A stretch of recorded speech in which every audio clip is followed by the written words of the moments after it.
통제, 이 법규 명령이 이렇게 제대로 만들어지게 만들어야 될 거 아니에요. 이게 잘못 안 만들어지게 하는 방법, 잘못 만들어졌을 때는 어떻게 하는지 이걸 배우는 게 통제 파트예요. 자, 법규 명령에 대한 통제는 자, 첫째, 국회가 어떻게 이 법규 명령을 제대로 만들어지게 할 수 있을 것인지 이 말이에요. 자, 먼저 간접적 통제 수단은 많이 있어요. 국회의원들이 야, 총리가 어떤 시행령 시행규칙을 만들면 야, 그거 국정감사해보자, 해임 건의하고 국정조사해보자, 이런 것들을 할 수가 있죠. 그걸 간접적 통제라 그래요. 헌법에서 이런 것은 다 배웁니다. 해임 건의가 뭔지, 국정조사는 어떻게 하는지 등등. 이제 문제는 직접적인 통제죠. 어떻게 이 법규 명령, 자, 이번에 세월호법 시행령을 만들었는데 이거는 법률의 위임의 범위를 벗어난 시행령을 만들었더라 이 말이에요. 자, 그러면 이 시행령을 국회가 어떻게 막 건드릴 수 있는지, 시행이 안 되게 하든지 아니면 잘못된 걸 바로잡는, 직접적으로 그 시행령을 어떻게 컨트롤할 수 있는지, 그게 직접적인 통제예요. 법규 명령에 대한 동의나 승인권을 유보하는 방법, 자, 이런 거를 통제를 말하는데 우리는 이 정도로 강력한 직접적 통제 제도를 인정하지 않고 있어요. 그런 제도가 없어요. 입법례를 보면 독일은 의회가 동의권을 유보하고 있어요. 시행령 시행규칙을 만들면 국회의 동의를 거쳐야 시행령이 효력을 가지게 돼요. 이 국회가 바로 컨트롤할 수 있는 거죠. 동의를 안 해주면 그 시행령은 효력을 발휘할 수 없는 거죠. 영국에는 이 법규 명령을 국회에 제출을 하고 있고 그 국회에 제출되면 국회가 컨트롤을 해서 문제를 바로바로 지적할 수 있습니다. 이에 반하여 미국 같은 경우는 일정 기간 내에 국회를 동의를 얻지 못하면 효력을 아예 상실하도록 해놨어요. 입법적 거부 제도예요. 근데 지금은 이 제도는 없어졌어요. 자, 그러면 우리나라는 어떠냐 이 말이에요. 자, B. 국회법을 개정해서 한 10년 전에 국회가 어느 정도 이제 통제하는 방법을 하나 강구를 해놨어요. 그게 국회법 98조 2예요. 중앙행정기관의 장은, 자, 시행령, 시행규칙을 만든 사람들은 법률에서 위임한 사항이나 법률을 집행하기 위하여 필요한 사항을 규정한 대통령령, 총리령, 부령, 훈령, 예규, 고시도 들어갈 수 있어요. 이건 왜 들어갈 수 있냐면 나중에 배우고요. 제정, 개정, 폐지 동그라미. 폐지한 때도 마찬가지예요. 이거를 10일 이내 세모, 숫자까지.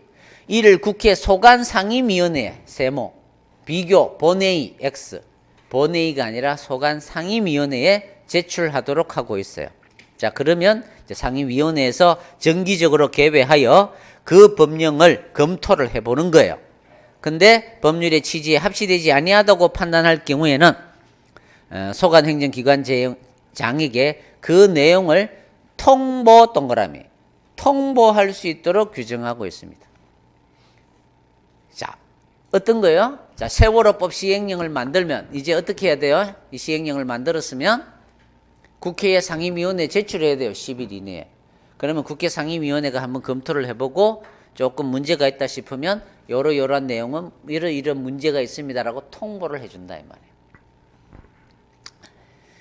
이제 이걸 가지고 이제 세월호법 시행령이 이제 법의 어떤 위임 범위를 약간 벗어난 이런 규정들이 있다고 해서 야당에서 새정년에서 이 국회법 98조 2를 개정을 하게 됐어요. 새누리당도 찬성을 했어요. 국회의 의결을 거쳤어요. 그러면 이제 대통령한테 보내죠. 그러면 대통령은 어떻게 해야 돼요? 공포를 해야 돼요. 근데 대통령이 안 해줍니다. 법률안 거부권을 행사했어요. 이게 실제 사례예요, 작년에. 그래서 다시 국회로 보내버렸어요. 자, 그러면 국회에서는 어떻게 하냐면 제적 3분의 2가 찬성을 해버리면 그냥 무조건 통과해요. 그래서 다시 대통령한테 보내면 대통령 공포를 해야 돼요. 그래도 대통령이 공포를 안 해주잖아요. 그러면 국회의장이 공포를 합니다. 이 얘기는 한번 했었어요, 앞에. 국회의장이 공포하는 경우도 있다고. 근데 새누리당이 배신을 한 거죠. 청와대에서 거부권 행사하니까 그전에는 찬성했다가 청와대에서 안 된다 그러니까 제의를 아예 요구도 안 하고 그냥 국회에 지금 걸려있는 상태예요. 이게 내년도 이제 임기가 끝나면 올해 자동적으로 이 법안은 폐기가 됩니다. 미국은 어떻게 하고 있다 그랬어요? 옛날에는 국회가 동의를 안 하면 아예 효력을 발휘를 안 해요. 더 강력합니다. 독일도 마찬가지고 우리는 그때 시정을 요청할 수 있다 정도로 규정을 했어요. 이번에 새로 만든 법이. 그러니까 대통령이 뭐라 그랬어요? 권력 분립에 반하는 헌법에 반하는 법률이다 이렇게 얘기를 하는. 헌법에 반하는 법률이에요? 그러면 독일은 헌법에 반하는 정도가 아니네. 반역이네. 동의를 그치도록 하니까 그렇죠? 어이없는 일이에요. 어쨌든 누가 녹음하고 있으면 안 돼 이거. 녹음해갖고 찍어가지고 또 올려가지고 청와대 보내면 나는 자 통보할 수 있다, 그렇죠? 그럴 수도 있다는 얘기죠. 자 됐습니다. 그런 조항이 있어요.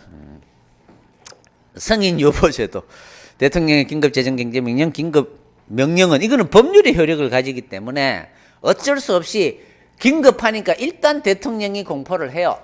빨리 그리고 국회에 보냅니다. 근데 국회가 이제 승인을 안 하면 다시 효력이 없어져요. 왜? 법률의 효력을 가지기 때문에 국회가 이거는 컨트롤 해야 되겠죠. 법률의 효력을 국회가 가지는 게 법률 제정권이니까. 그래서 A는 당연히 헌법에 있는 거고요. 자 결론만 얘기하면 좀 정리하기가 애매한데 간접적 통제 수단은 많아요. 해임 건의하고 국정조사하고 직접적 통제는 독일, 영국, 미국과 같이 이런 강력한 직접적 통제 수단은 아직은 없더라. 다만 국회법 98조에 상임위원회에 제출하라는 제도 정도는 있더라. 이 정도까지예요. 이런 게 있다는 정도만 알면 됩니다. 다음, 행정부 자체적으로는 어떻게 통제할 수 있을까? 첫째, 행정감독권에 의한 통제가 가능하겠죠. 환경부 장관이 부령을 만들어요. 청와대에서 가만히 보니까 대통령이 이 말도 안 되는 부령을 만들려고 하고 있단 말이야. 당연히 대통령은 각부 장관을 감독할 수 있다고. 야 그거 만들지 마. 그렇게 만들면 안 돼. 감독권을 통하여 통제할 수 있겠죠. 바로 그런 얘기들이에요. 가능하겠죠. 그 다음에 행정입법의 절차적 통제. 아까 법제처가 어디 있죠? 국무총리 밑에 행정부 안에 있잖아요. 법제처가 자꾸 심사 같은 거 하면서 야 이거는 좀 바꿔라. 너무 심하다. 뭐 이렇게 할 수 있겠죠. 통제할 수 있죠. 그 다음에 행정심판에 의한 통제. 중앙행정심판위원회는 중앙 동그라미예요. 나중에 배우면 알겠지만 이 행정심판위원회는 국민권익위원회에 있는 중앙행정심판위원회도 있고요. 대구시 행정심판위원회도 있고요. 서울시 행정심판위원회도 있고요. 국회심판위원회도 있고 다 있어요. 근데 그 중에서 누구만 중앙행정심판위원회만 이 짓을 할 수 있어요. 중앙행정심판위원회는 심판을 하다 보니까 그 근거가 된 대통령령, 총리령, 부령 이런 것들이 법을 위반했더라 이 말이야. 자 이럴 때는 그 관계 기관에다가 야 그 시행령 이상하다 폐지해라 이런 적절한 시정 조치를 요청할 수 있어요. 정당한 사유가 없으면 이를 따라야 합니다. 자 행정심판위원회는 행정부 소속이니까 행정적 통제 안에 넣을 수 있겠죠. 자세하게는 어디서 배울까요?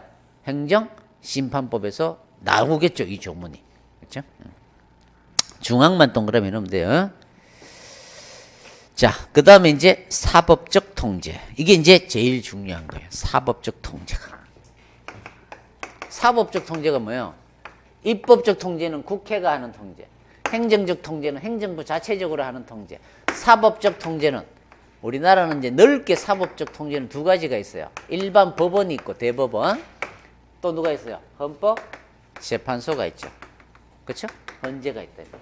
얘들이 어떻게 법규명령을 통제할 수 있겠느냐 이 말이에요.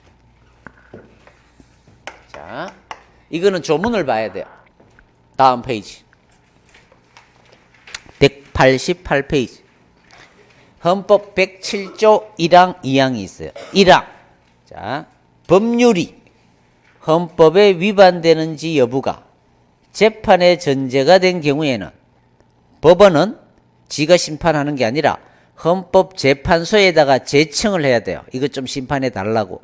그러면 헌재가 심판을 하겠죠. 그 심판에 의하여 재판을 하도록 되어 있습니다. 자, 핵심은 법률 동그라미예요. 그 뒤에 헌법재판소 동그라미. 2항 명령규칙 동그라미. 헌법이나 이번에는 법률에 위반되는 경우도 되죠. 위반되는지 여부가 재판의 전제가 된 경우에는 이번에는 대법원은 동그라미 최종적으로 동그라미 심사할 권한을 가진다. 자, 보자. 어떻게 된다고요? 헌법 107조 1항은 어떻게 돼 있어요? 법률이 헌법에 위반되는지 여부가 재판의 전제가 됐을 때는 법원은 헌재로 보내가지고 헌재가 재판하면 그 재판에 의하여 심판한다. 2항은 법률 밑에 있는 명령, 그 다음에 감사원 규칙, 국회 규칙, 중앙선거관리위원회 규칙, 그걸 규칙이라고 표현한 거예요. 똑같이 이 두 개 다는 뭐예요? 법규 명령이잖아요. 아까 우리가 배웠던 법규 명령이 헌법이나 법률에 위반되는지 여부가 재판의 전제가 됐을 때는 이번에는 대법원이 최종적으로 심사를 한다 이 말이에요. 자, 이게 뭔 말이냐? 이런 말이에요. 종부세법이 국회에서 통과돼서 법률이 만들어졌어요. 이제 가상이에요. 지금 3억 이상의 재산이 있는 자에 대해서는 종합부동산세를 부과한대요. 이런 법이 만들어졌어요. 자, 내가 이제 겨우 돈을 모아서 아파트 2억짜리를 하나 샀는데 다행히 아파트 값이 올라서 3억이 넘게 됐어요. 좋아라 하고 있어요. 아파트 값이 올라서 재산세 다 따로 내고 있어요. 근데 3억 이상 재산이 있다고 종합부동산세를 또 내래요. 이건 좀 이상하단 말이에요. 이거는 뭐 자유시장 경제질서에 반한다, 또는 개인의 재산권을 너무 과도하게 침해된다는 생각이 든 거야. 내가 우리 헌법은 재산권을 보장하고 있는데, 사유재산제를 보장하고 있는데, 이거는 그런 재산권을 침해하는 그런 규정이라고 보이는 거야. 법률이 헌법에 위반되는 법률이라는 생각이 드는 거예요. 그러면 갑이 바로 이 종부세법이 위헌이다라고 헌법재판소에다가 판단해 주세요라고 바로 갈 수가 없어요. 우리는. 그럼 어떻게 해야 되느냐? 재판의 전제가 됐을 때, 이런 말이 있죠.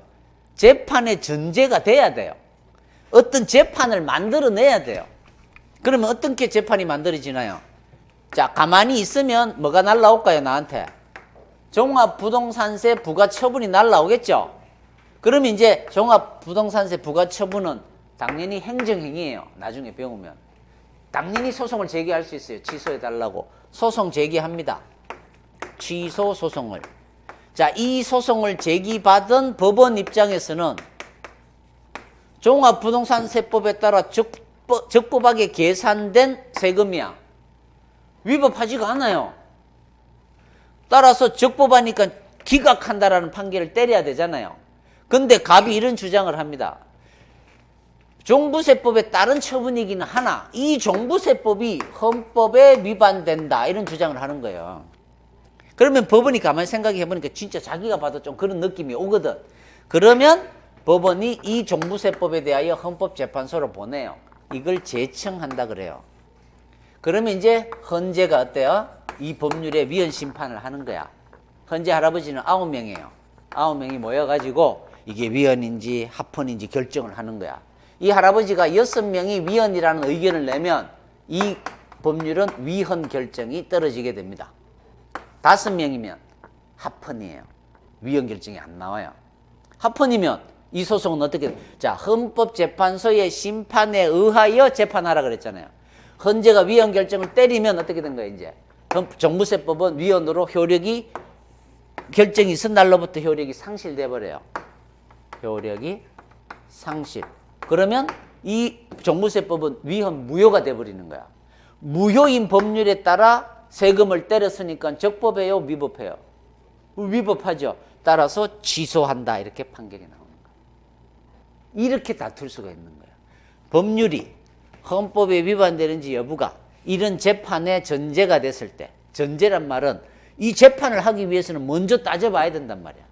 선결 문제라고도 해요. 그래서 진짜 위헌인지를 먼저 따져봐서 위헌 결정이 나오면 헌법재판소의 그 심판에 의하여 재판을 해라 이 말이에요. 여기서 합헌 결정이 나왔다면 당연히 적법하고 합헌이고, 합헌인 법률에 따른 종부세 부과니까 아무 문제 없고 기각한다라고 판결이 나오겠죠.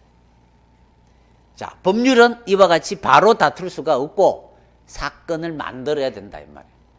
이거는 모든 법률이 다 그래요. 형법이 있잖아요. 형법. 형법에 옛날에 무슨 조항이 있었어요? 간통죄를 처벌하는 규정이 있었어요.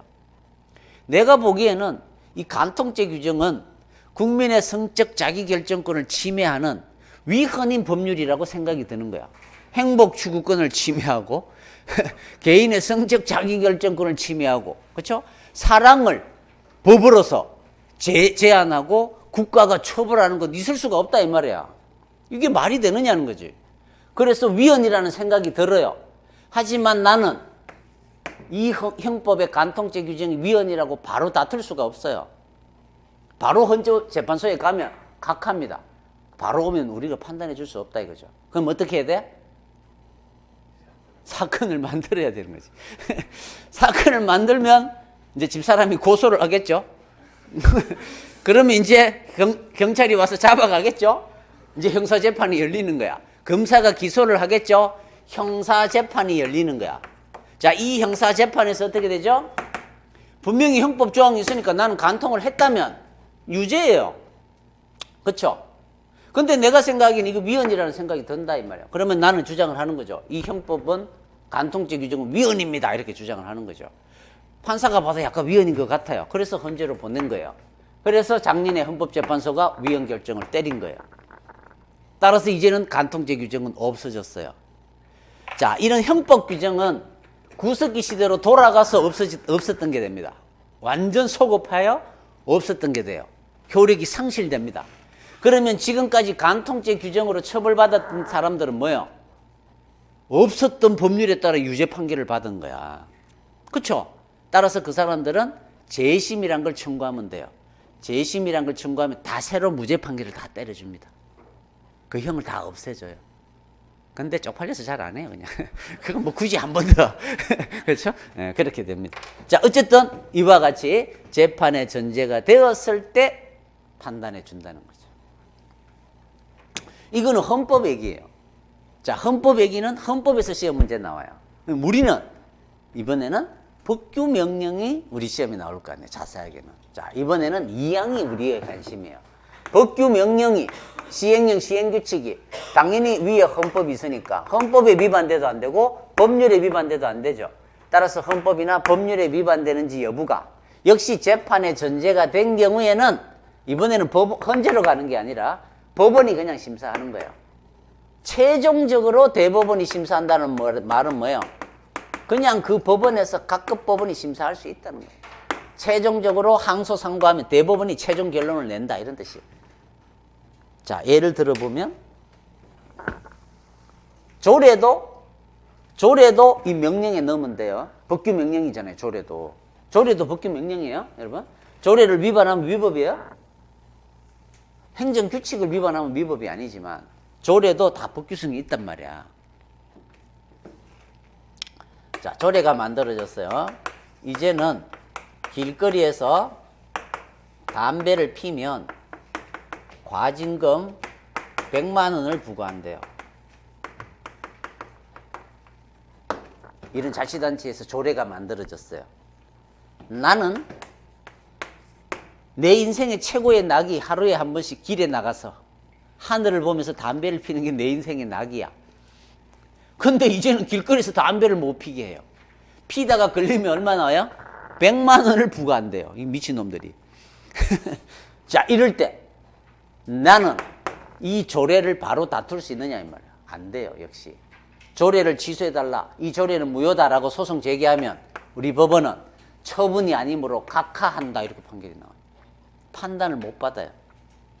아까 했죠? 행정입법은 일반적 추상적 규범이니까 처분성이 없다 그랬죠. 둘 다 법규명령이든 행정규칙이든 각하예요 다. 그러면 어떻게 해야 돼요? 역시 사건을 만들어야 돼요. 단속반이 올 때 빨리 나가서 담배를 피는 거지. 대놓고. 그러면 이제 단속에 걸리겠죠. 뭐가 나올까요? 과징금이 나오겠죠. 100만 원. 그러면 이제 어떻게 하면 돼요? 100만 원 과징금을 취소해달라고 소송을 제기하는 거예요. 자, 아까 우리가 뭘로 배웠죠? 뭘로 배웠지? 법규명령은 대외적 효력이 있다 그랬어요. 법규성이 있으니까. 위반하면 뭐예요? 위법. 따르면 적법. 법에서 분명히 길거리 담배 폈잖아요. 얼마 때려요? 100만 원이죠. 100만 원 때렸잖아요. 위법이에요? 적법이죠. 피각이 나와야 되잖아요. 하지만 나는 뭐라고 주장한다? 일단 보면 적법인 것 같지만 이 조례가 법률에 또는 헌법에 위반된다. 헌법의 행복추구권에 위반되고, 그렇죠?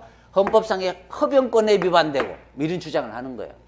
법률상 또는 헌법상의 비례 원칙에도 반한다. 어떻게 100만 원이 말이 되느냐 이거죠. 뭐 1,000원이면 몰라도. 그렇죠? 너무 심하기도 하잖아요. 위헌이다. 이런 주장을 하면 돼요. 그러면 이제 이 각급 법원에서 과징금 취소 소송을 제기받는 이 법원이 지가 직접 심사할 수 있습니다. 이 조례가 진짜 너무 심했나? 자기가 판단해서 심하다고 판단이 들면 위헌이다라고 얘기할 수 있어요. 그리고는 위헌인 조례에 따라 100만 원 부과한 건 위법하다, 취소한다 이렇게 해도 돼요. 각급 법원이 가능하다는 게 중요해요. 이거는 변호사들도 잘 몰라요. 제 친구가 변호사들이 행정사건을 잘 담당을 많이 안 해요.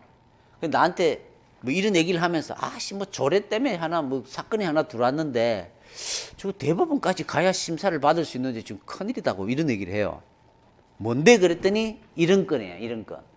이건 대법원까지 안 가도 돼요. 그냥 1심 법원에서 무효 주장하면 돼요.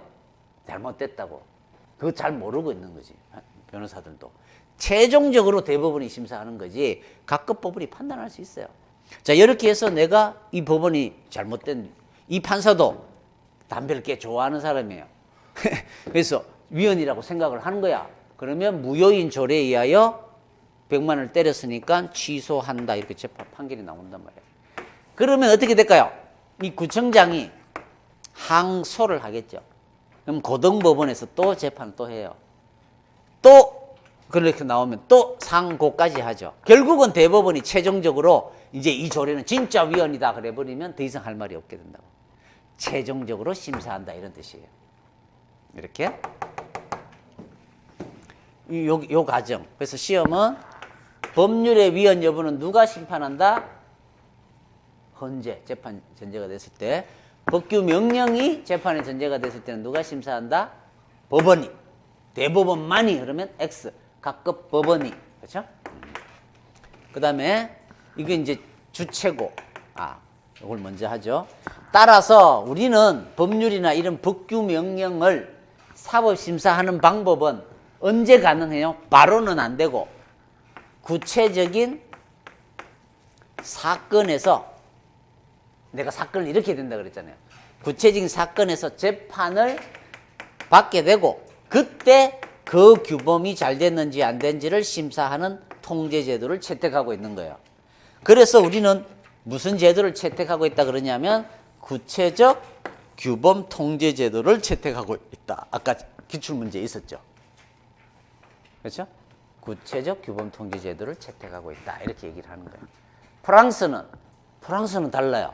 프랑스는 바로 법률이나 조례를 바로 법원이나 헌재로 갖고 갈 수가 있어요. 거기는 바로 심판해 줍니다. 근데 우리는 바로는 안 해줘요. 이런 사건이 있을 때만 해줍니다. 그래서 구체적 규범 통제란 말을 기억을 해야 돼요. 반대말이 뭘까요? 추상적 규범 통제제도를 채택하고 있다. X. 구체적 규범 통제제도를 채택하고 있다. 이렇게 해야 되는 거예요. 그렇죠? 그 다음에 주체는 누구죠? 각급 법원이 심사한다. 그렇죠? 그 다음에 두 번째, 그러면 이 구체적 규범 통제의 대상이 되는 건 어떤 것만 되나요? 명령이나 규칙이라고 되어 있는데 이거는 법규성이 있는 걸 말해요. 법규 명령을 말해요. 법규성이 있는 거. 따라서 혼또 행정규칙은 완전 진짜 행정규칙, 법규성이 없는 그런 행정규칙은 이 심사의 대상이 될까요? 안 된다 이 말이에요. 그냥 행정규칙은 이 규범적 그 통제의 대상이 안 돼요. 위헌 위법 심사의 대상 자체가 안 돼요. 아예. 그냥 법원은 참고만 한다는 말이에요. 근데 왜 제가 혼또 행정규칙이라고 했을까요? 혼또 아닌 게 있거든. 변태가 또 있거든. 그건 아직 안 배웠어 우리가. 행정규칙인데도 법규성이 있는 게 있어요. 이제 그거는 아직 배울 때가 아니라고 내가 밀어놓은 거예요. 이걸 먼저 이해를 해놔야 돼요. 그래야 그걸 공부를 할 수가 있어요. 자, 어쨌든 그 다음에 하나 더 하면 조금 어려운데 헌법재판소법에는 이런 조문이 있어요. 헌법재판소에 의하여 위헌 결정이 있으면 위헌 결정이 있은 날로부터 효력을 상실한다라는 조문이 있어요. 헌재가 어떤 법률이나 어떤 법률 조항에 대해서 위헌 결정을 딱 때리잖아요. 그러면 때린 날로부터 그 법률 조항은 없어집니다. 효력이 없어져 버려요. 무효가 됩니다.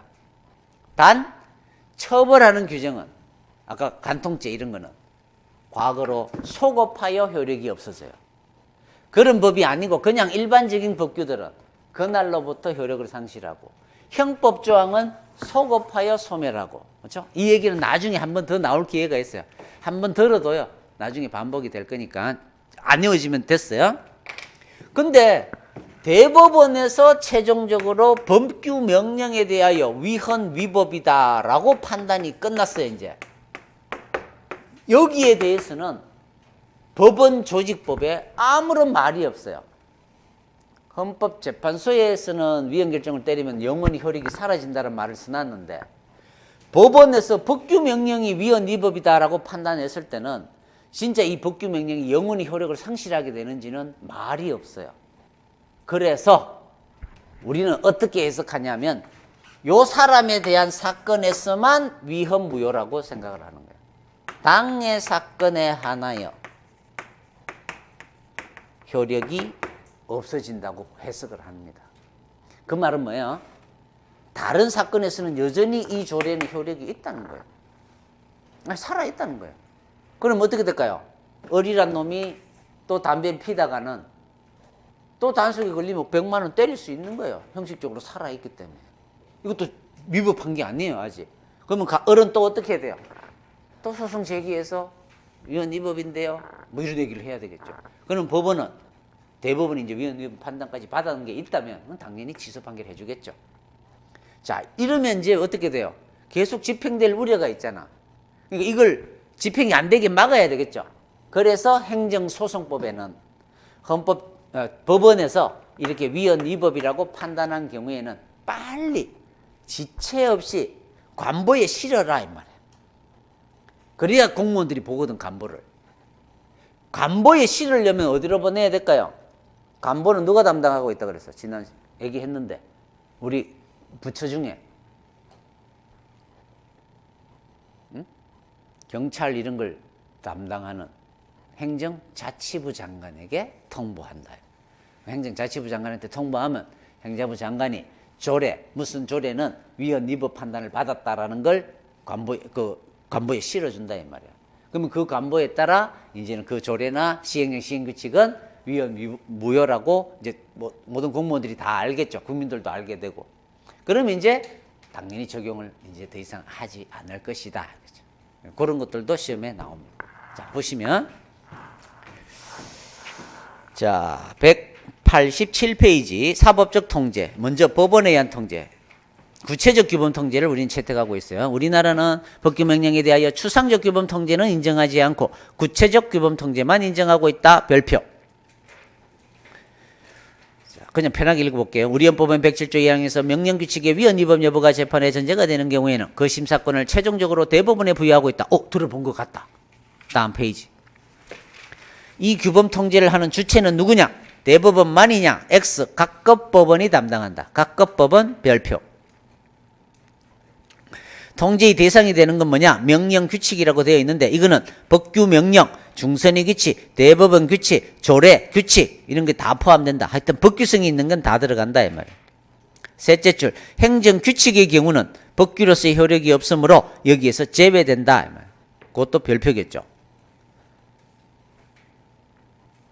앞에다가 통상의 이렇게 써놓기도 하고. 일반적인 행정규칙은 법규성이 없는 행정규칙은 여기에 대상이 될 수 없다는 거죠. 자, 통제의 효력 아까 했죠? 둘째 줄 끝에 문제된 당해 사건에 한해서 적용이 배제됨에 그치고 공식적인 절차에 의하여 폐지되지 않는 한 형식적으로는 유효하다는 견해가 일반적이다. 그러니까 뭐가 필요한 거예요? 이를 대신하는 이는 지어도 되고요. 6조로 바로 가면 돼요. 1항 행정소송에 대한 대법원 판결에 의하여 명령규칙이 헌법 또는 법률에 위반된다는 것이 확정된 경우에는 대법원은 지체 없이 그 사유를 누구한테? 총무처 장관, 행정안전부 장관 이름이 하도 바뀌어갖고 또 바꿔야 돼요. 지금은 뭐라고 불러요? 한때 안전행정부 장관 부르다가 지금은 행정자치부 장관이라고 부릅니다. 그걸 틀리게 내지는 않아요. 걔들이에요 지금. 그러면 이제 행자부 장관은 뭐 해야 돼요? 지체 없이 이를 관보에 게재해야 되는 거야. 시험은 행정자치부 장관에다가 화살표를 올려서 법무부 장관으로 많이 바꿔서 냅니다. 왠지 법하고 관련된 거니까 법무부 장관한테 통보할 것 같은 느낌이 든단 말이야. 법무부 장관 X 이렇게 써놓으면 되겠죠.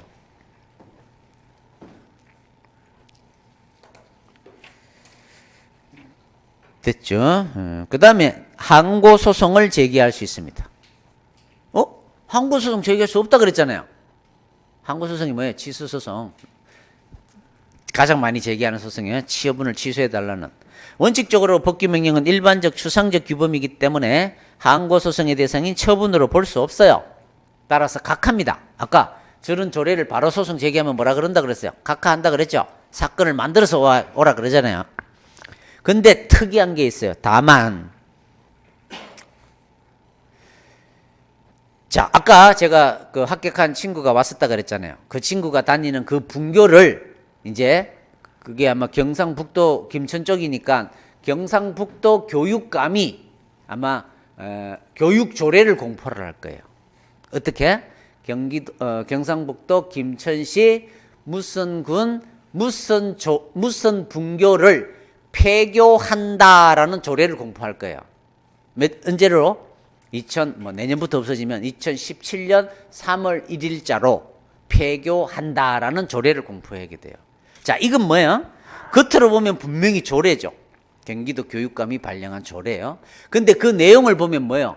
그냥 폐교 처분이에요. 폐교 딱 하는 거예요. 계속 반복해서 적용되고 이런 게 아니잖아요. 그래서 이거는 껍데기는 조례지만 법령이지만 그 내용을 들어가면 처분하고 똑같은 거야. 그래서 이런 조례를 처분적 조례라 그래요. 자, 따라서 이런 조례는 자 보시면 다만 법규 명령이 직접적으로 국민의 법적 지위에 영향을 미치는 경우가 있을 거다 이 말이에요. 자, 아까 예를 들었던 제가 그 분교를 폐교하는 조례는 그 자체로 어때요? 그 학교에 다니는 학생들은 이제 더 이상 그 학교를 다닐 수가 없어요. 이제 본고 타고 그 밑에 있는 면사무소까지 내려와야 되는 거야. 나의 학습권을 침해한다 이거예요. 만약에 그 분교 학생이 취소 소송을 제기하잖아요. 각하 아니고 판단해 줍니다. 이게 경기도 가평군 상생면 두밀 분교의 학생들이 소송을 제기한 게 있어요. 그게 두밀 분교 폐교 조례라는 거예요. 그게 그 밑에 판례 있네요. 판례 처분적 법규 명령의 처분성 괄호 열고 두밀 분교 폐교 조치 조례. 행정법을 배웠는데 두밀 분교를 물어봤는데 모른다. 행정법 배운 애가 아니에요. 적어도 두밀 분교는 알아야 되는 거예요. 그래서 저는 답사를 갔다 왔어요. 지금은 무슨 은행 연수원 비슷하게 쓰고 있어요. 남이섬에서 가깝습니다. 언제 나중에 한번 가보세요. 조례가 자, 이 두밀 분교 조례는 집행행위 따로 필요 없죠. 이거는 뭐예요? 아까 저 조례는 저 갑이라는 사람한테 영향을 미치려면 저 조례를 집행을 해야 돼요. 과징금을 때려야 이제 집행을 해야 갑에게 직접 영향을 주죠. 과징금을 내야 되니까. 그 자체로는 아직은 직접 영향을 받는 게 없어요. 그런데 두밀분교 폐교 조례는 폐교 자체로 폐교가 돼버리잖아요. 따라서 집행행위 매개 없이 그 자체로 직접 국민의 권리에 법적인 영향을 미치는 등 그런 효과를 발생하니까 그 조례는 항고소송의 대상이 되는 처분에 해당한다 이 말이에요. 자, 앞으로 우리 시험에서 처분이 된다 안 된다는 무조건 다 중요한 거예요. 이미 배웠어 우리가. 수리를 건축법상 신고의 수리 거부는 처분이다 아니다? 처분이다 아니다? 원래는 아닌데 미리 분쟁을 해결해 주기 위해서 처분을 긍정했다 이렇게 해야지. 그럼 처분성 긍정이지. 그렇죠? 수리를 요하는 신고의 수리나 수리 거부는 처분성 수리를 요하는 거니까 긍정. 아까 강조를 안 했나 내가? 처분이 중요하다는 말을 안 했나? 미치도록 열심히 했는데. 그런 거예요. 자, A급이에요. A급. 두밀분교를 모르면 행정법을 배웠다 할 수 없어요. 자, 그 위에 항고소송만 읽고 오늘 끝내죠. 법규명령 일반처 성적 법규명은 아까 했고요. 다만 법규명령이 직접 국민의 법적 지위에 영향을 미치는 처분 법규의 경우에는 처분성이 인정되어 항고소송의 대상이 될 수 있다. 두밀분교 조례 사건. 자, 그 뒤에 이제 행정입법부자의 헌재의안 통제는 이제 다음에 하도록 하겠습니다. 행정입법 파트는 지금부터는 열심히 해야 돼요. 1편은 천천히 해도 돼요. 좀 이해가 안 가면 그냥 넘기세요. 잘 이해가 안 가면 나중에 하지 뭐. 근데 행정입법 파트는 되도록이면 이해를 하려고 복습도 하고 빨리 알면 빨리 알수록 행정법 정복 시기는 단축할 수가 있는 거다. 되도록이면 이해하려고 노력을 하시고 공부를 하고 잘 궁금한 건 바로바로 질문을 하시고요. 자, 수고하셨습니다.